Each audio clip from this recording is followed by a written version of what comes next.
This is a WKYT podcast.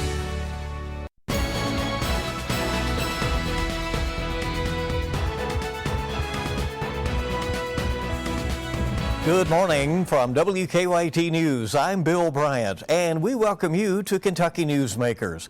The Kentucky primary is Tuesday. There has been an exciting finish in the Democratic U.S. Senate contest. 3 candidates have run active campaigns, including TV ads, and they'll all be joining us this morning. We will air them in the order they have made themselves available to us. We'll try to conduct very similar interviews with the candidates. So Charles Booker and Amy McGrath will be joining us later, but we begin with Mike Broihier, who came to Kentucky after an extensive military career and put down roots. He's been a teacher, a newspaper editor, and a farmer, and in the last couple of weeks he has called himself the candidate who can defeat Kentucky's longest-serving senator ever, Republican Mitch McConnell. Mike Broihier joining us here on Kentucky Newsmakers. Thank you very much for being with us. Absolutely. My pleasure to be here with you this morning, Bill. Have the events of the last few weeks with the high-profile cases involving the police and African-American citizens changed the issue set in this race? No, I think that actually, I started my campaign last July, and from the very beginning, the campaign motto was economic and social justice for all. And what was a call for economic and social justice, back in July, I think is stopped being a call, and I think it's now a demand. And so it's really kind of amplified the things that I've been talking about since the very, very beginning of my campaign back in July. Has it changed the dynamics of the race or given you an opportunity to expand on some of your views? It has, actually, because, I picked up actually a huge team of in-state supporters who are kind of high-profile leaders, civil rights leaders, African-American leaders, African-American business owners. And so it's been an opportunity to get together with them and really sit down and work through a comprehensive criminal justice overhaul plan. And that, while I've talked about it, it's kind of been scattered throughout, my campaign website and in my speeches. I think the events, the killing of Breonna Taylor, George Floyd, and the attention it's got, really said this is the time to sit down and work out a cogent plan that puts it all together. And you believe it will require federal legislation in addition to what's being done with the discussions within the states and the localities in our country? Oh, I do. And I think if you see what's happening in Washington right now, the Republicans are trying to push through a bill to make it look like they're doing something. And it is really actually pretty toothless. They're not going to take on things like qualified immunity. There's a lot of talk about doing studies and gathering information, but while it looks good, there's not a lot of teeth in that bill. The federal government has laid out a lot of money already to deal with COVID-19, yet we still have no cure, no treatment, no vaccine. Now many states and cities and counties are saying that they are going to need help as well. In your view, does there need to be another bill to assist local governments and others impacted by COVID-19? Well, absolutely. I think that Mitch McConnell's, just tossing off, let him go bankrupt. He's talking about Kentucky. He's talking about Kentucky teachers. He's talking about, their pensions. He's talking about our firefighters, law enforcement officers, all the people they call quasis, our public health departments. And just to let them go bankrupt, that's a callousness that I can't imagine. But more importantly to me, I think that we need to refocus where the money goes. Giving money to corporations. I know that the stock market is the sole indicator of success for the current administration that they like to point to, but the money, and the government has spent $6 trillion in the last 3 months, money should be going to the middle class, the working class, the working poor, the people who need it the most. Let's talk about, this is all revealed a lot about our healthcare system. And where do you come down on any healthcare changes moving forward? Do you support keeping some private insurance available, or that is an option for folks? Or do you want to go fully public and try to achieve universal coverage in that way? Well, I do want to have a true single-payer healthcare system, but even in places like Canada, where they have a very, very progressive single-payer healthcare system, people can still buy individual insurance. They can add on if they want, and so I would never be for just making it go away, but I'd like to obviate it. I'd like it not to be a concern. And I think you pointed out, Bill, very accurately that, we have a system where we've tied healthcare to employment in most cases, and we see what happens when you put 40 million people on unemployment. 40 million American households without health insurance as we face the greatest healthcare challenge in the last century. And so I think it's obvious to everybody now that the flaws in a system where healthcare is tied to employment. It looks like we may be about a decade out of having some Social Security shortfalls unless something gives. Do you favor an approach of some sort to making sure that Social Security is solvent? And if so, do you have a particular direction you would go? I do, and I think that we all grew up with our parents telling us things like a deal's a deal, and Social Security is a deal with the American people, and it is incumbent on our government to ensure it's solvent. And the first thing that Mitch McConnell goes after when we start seeing budget shortfalls is Medicare, Medicaid, Social Security, and he talks about these things like it's a giveaway. It's not. People pay into it. You pay into it every single time you get a paycheck. I have my entire life. And they want to cut taxes to corporations like they did in the 2017 tax bill, and then say, oh, we need to, who do they come after? They come after the old, the sick, and the poor. It's their first reaction. Has this campaign, you said you started last summer and had a lot of ideas at the time you announced your candidacy, but has this opened your eyes to anything, the experience of being out there among Kentuckians and hearing their feedback?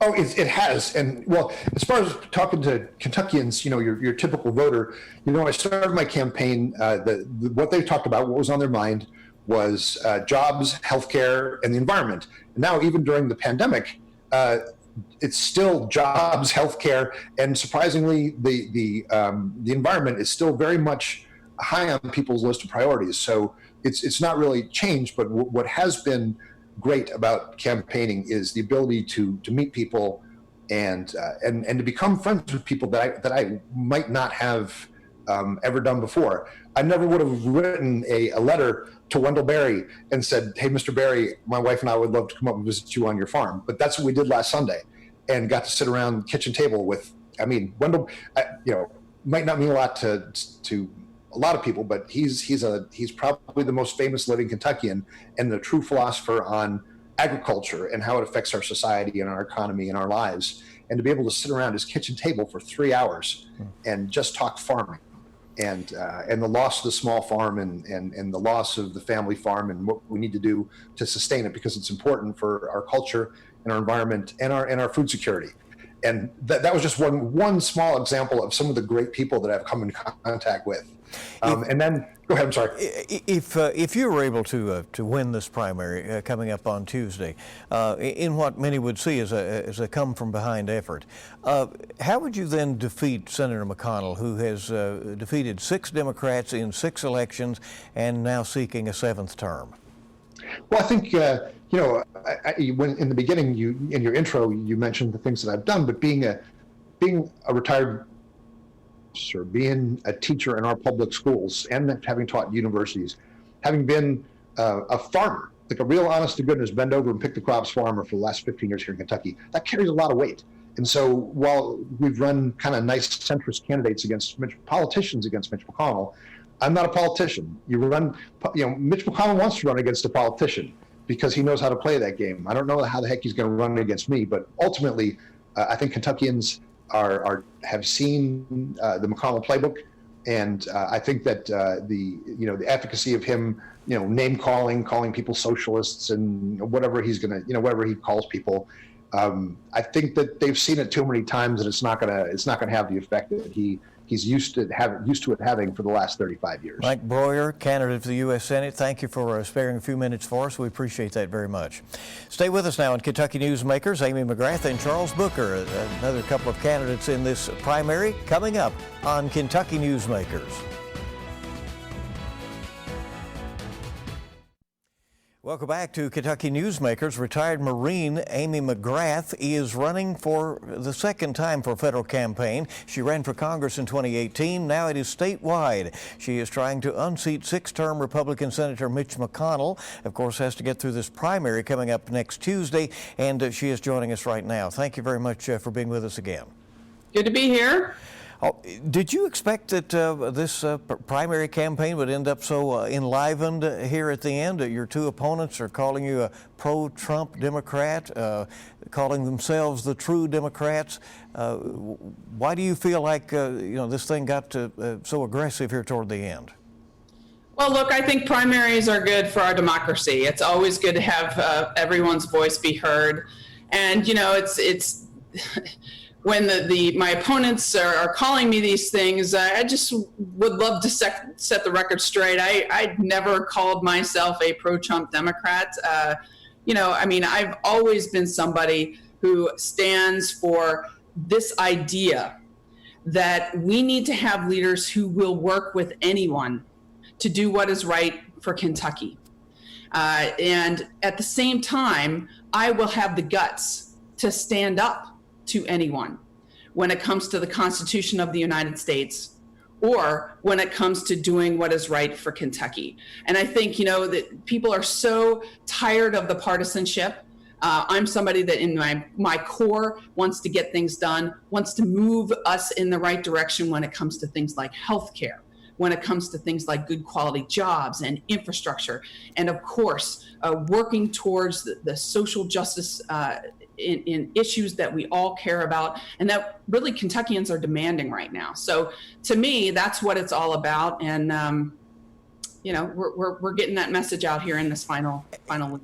How have the events of the last few weeks, the high-profile cases involving police and African-American citizens, especially with George Floyd and Breonna Taylor here in Kentucky, altered at least what is being discussed out there on the campaign trail?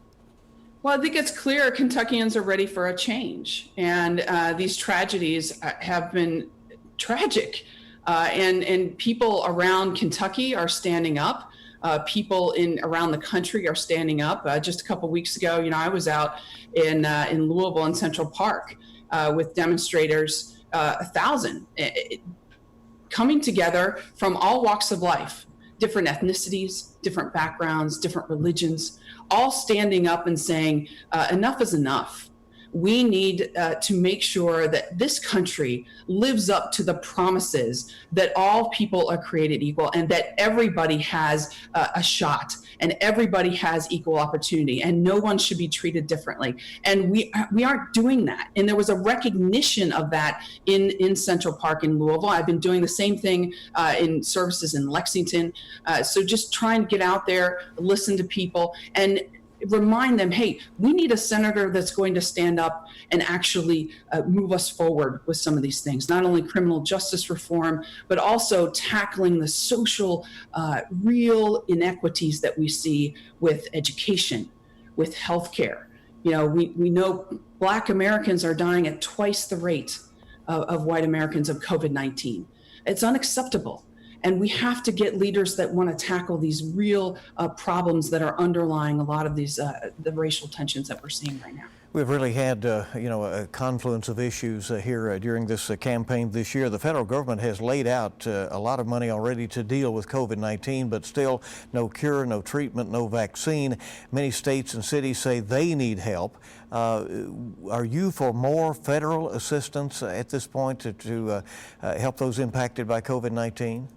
Well, Bill, we absolutely need more federal assistance. The state, Governor Broihier has said that the state is has real problems right now. And we have a senator, unfortunately, and Senator McConnell, that has just said, let's have the state and local governments consider bankruptcy. It's just a total disconnect with what we need. I think we have to recognize that when you go bankrupt at the state and local level, that's teachers. That's our public schools. That's firefighters. Those are hardworking individuals. That's pensions. Those are public servants who have worked their whole lives and are dependent on from us for their pensions. That's folks' houses. So we have to have a senator that goes to Washington to make sure that those people are taken care of. And I think that's really important. I mean, Senator McConnell, again, when COVID-19 hit us, his response was to do the same old Mitch McConnell response: protect big corporations, bail out Wall Street, and then turn around and say, oh, Main Street, you're on your own. That's just not where we need to be. So for our entire economy, yes, we need more federal assistance, and we need it to come to the state and local level. On health care, you have indicated you want to see changes moving forward. Does private insurance still have a role in that? Do we go fully public, in your view, to achieve universal coverage? Well, I think a lot of people like their private insurers. So in my mind, we don't need to take our entire system and put it into upheaval. The Affordable Care Act, for example, was not a perfect piece of legislation, but it moved us in the right direction. And it got more people coverage. It took our uninsured rate in Kentucky down tremendously. So let's not throw it away like Senator McConnell wants to do. Let's make it better. Let's shore it up. Let's protect people with pre-existing conditions. At the same time, I think what we ought to do is things that I believe are reasonable things, like do the public option. Well, what is that? That's simply an Uncle Sam plan, a nonprofit government plan that you could buy, Bill, that everybody could buy, similar to what my husband and I buy for our family because we were in the military. So I believe everybody should have that. Have that opportunity to buy it, and it would give people more choice. So now the private insurers would have to compete with a public option. I think that would bring down prices. I also think we ought to do things like pass very reasonable reform to get prescription drug prices down. There are 6 bipartisan bills that have passed the House. Let me ask you, Social Security, there are certainly some concerns that in about a decade or so we're going to have some potential solvency issues there. What would be your approach to dealing with that matter? Well, look, I mean, Social Security is so important for people. People paid into it their whole lives. So, to me, that is something that we need to protect. And unfortunately, I don't believe Senator McConnell is somebody that wants to do that. He is continually giving tax breaks to the wealthiest Americans, and corporations, making our debt and our deficit even worse. He did it again with the CARES Act, with it slipping in to the CARES Act another tax break for wealthy Americans. And to me, that is not the right approach. When we look at our overall budget, I think we need to not do those things when we need to make sure that we protect the benefits that hardworking Americans and hardworking Kentuckians earn, to include Social Security. All right, about 30 seconds left. Senator McConnell has defeated 6 Democrats in 6 elections. How would you be any different? Well, I think people are ready for a change. And I think people are ready for a candidate who is going to be able to not be bought off by special interests, who is somebody who doesn't necessarily grow up within the political party system, but somebody who has served her country and who is going to be their voice in Washington. And we're able to compete against Mitch McConnell in a way he's never seen. And that is because we got support from all 120 counties in Kentucky, and we're getting support from so many Kentuckians to be able to take him on in a way he's never seen. And that's what we're doing. Amy McGrath, thank you very much for being with us. We appreciate it. We'll be watching the results next week. And stay with us on Kentucky Newsmakers, and we'll be back with candidate Charles Booker.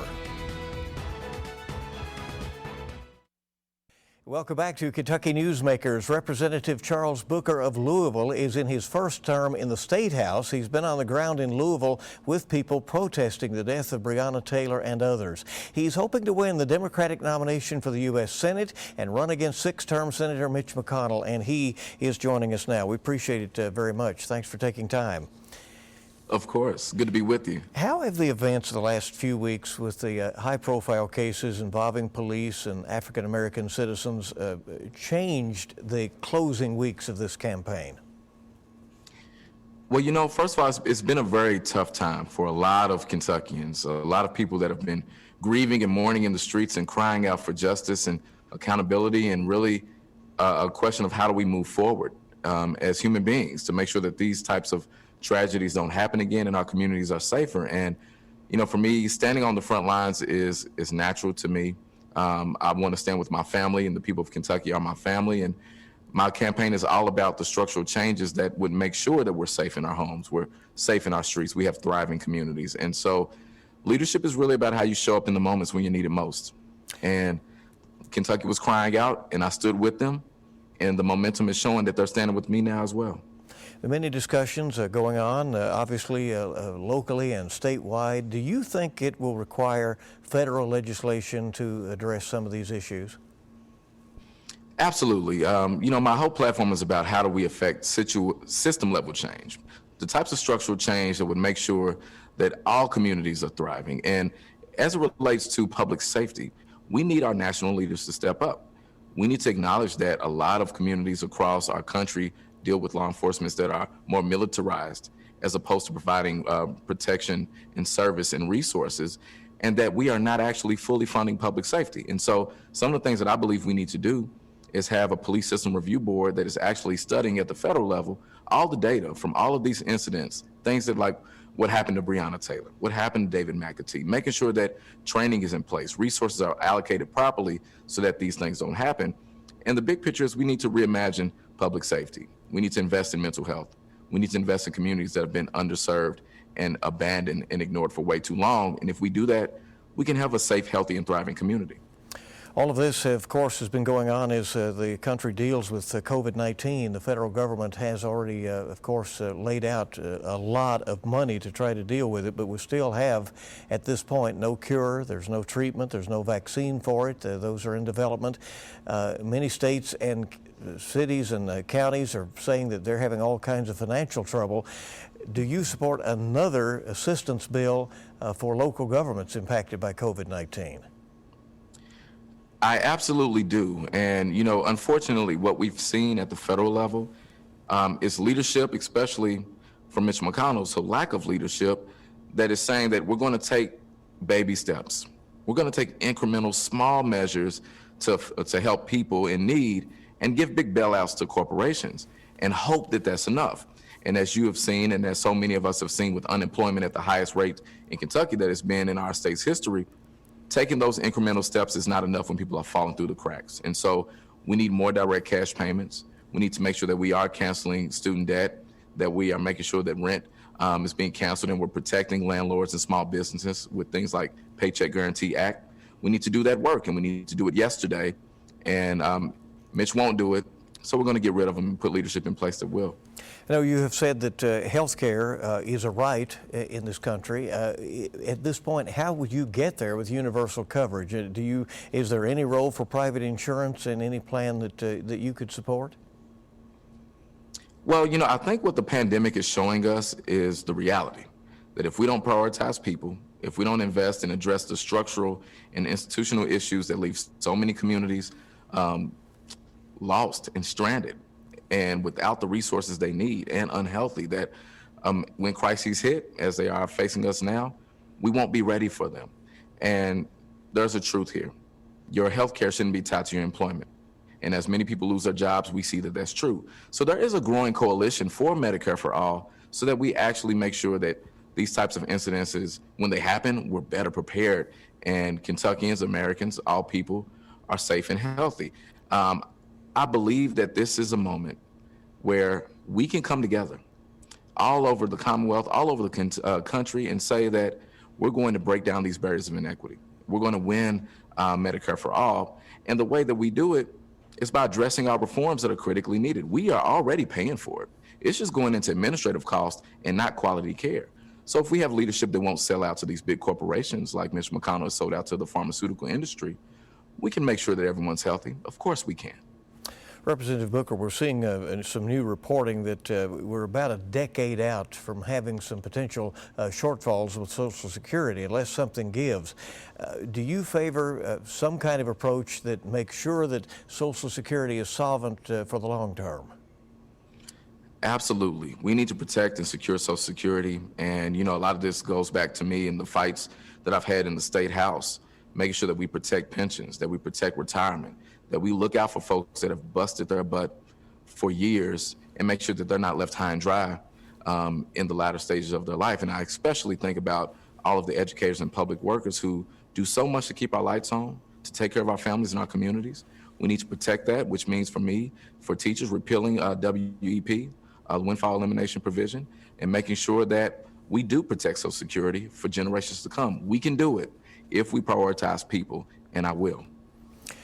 Did you expect to be in this position here a couple of days before the primary, and all of this national attention and these endorsements, and the possibility that this is an extremely competitive primary? Well, I always knew Kentucky was ready for this moment.